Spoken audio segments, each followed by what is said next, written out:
introduce Nick DiCarlo. Nick runs the VR operation at Samsung, just tiny little firm in North Dallas. Maybe you've heard of him.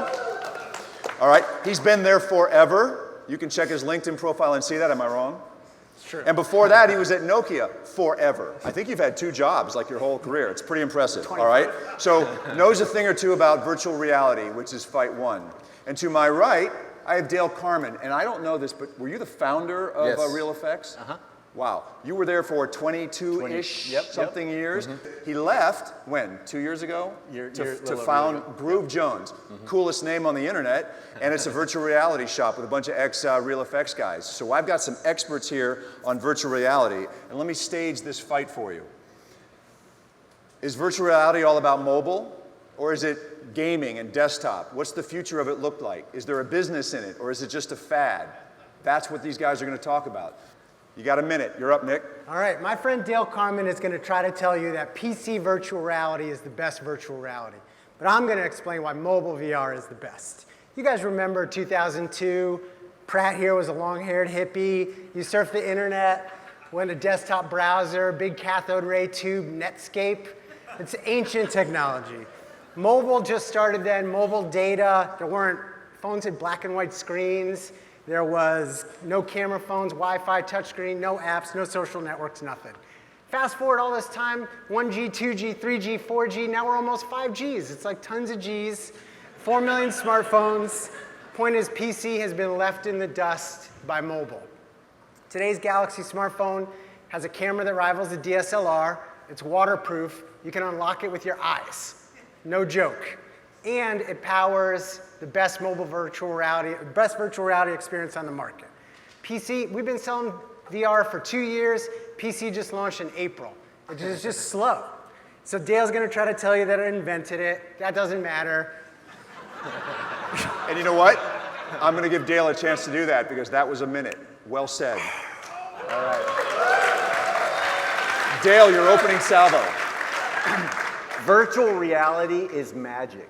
And the power of virtual reality is presence. And presence happens when I can move around, when I can look at this object and get close to it.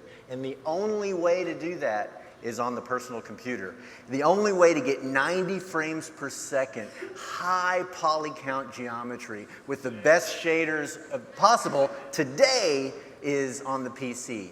And whenever I can move around, whenever I can have controllers that I can see and that I can interact with, that's whenever I'm transported and whenever I am magically taken to another place, whenever I achieve presence. You got 18 seconds. Keep going. You should say words like polymetric geometry. Right. The best experience today is on a personal computer. All right.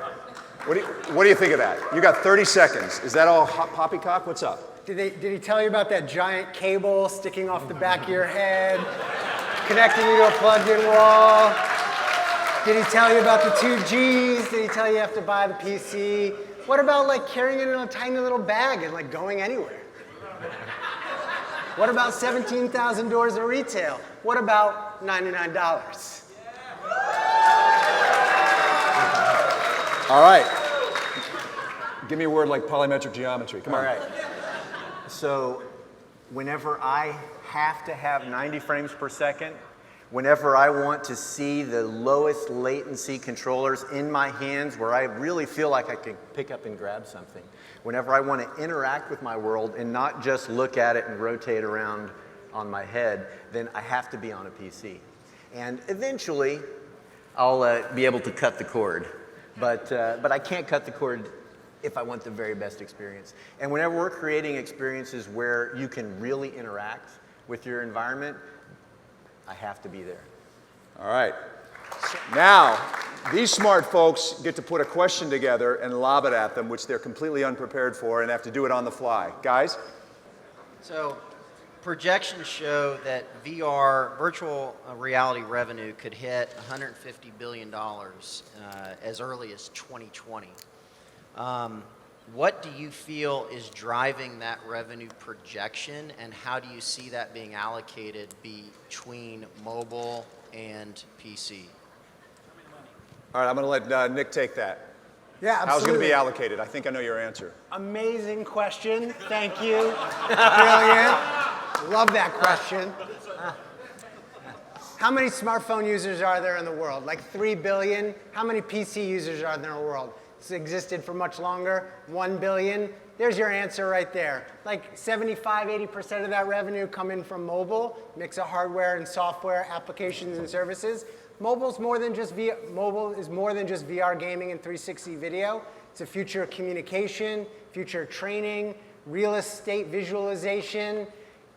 That's where the money is. Dale? So with PC, I can get up and I can walk around. And we're already seeing places like The Void, which are putting in VR theme parks and VR arcades where you can, and so the instigator of the virtual reality phenomenon is the PC, just like it was for the whole computing revolution. And these ecosystems ultimately will live and thrive together. And I think that really is the word, is that they will actually both thrive together, serving different needs in different markets. All right. Is everybody ready? Has everybody voted? Do we have any problems? Everybody's good? Everybody yell and clap if you're good. You ready, voted? All right. Jeevan, cut voting and show us the results. Guys, stand up. Give me your hands.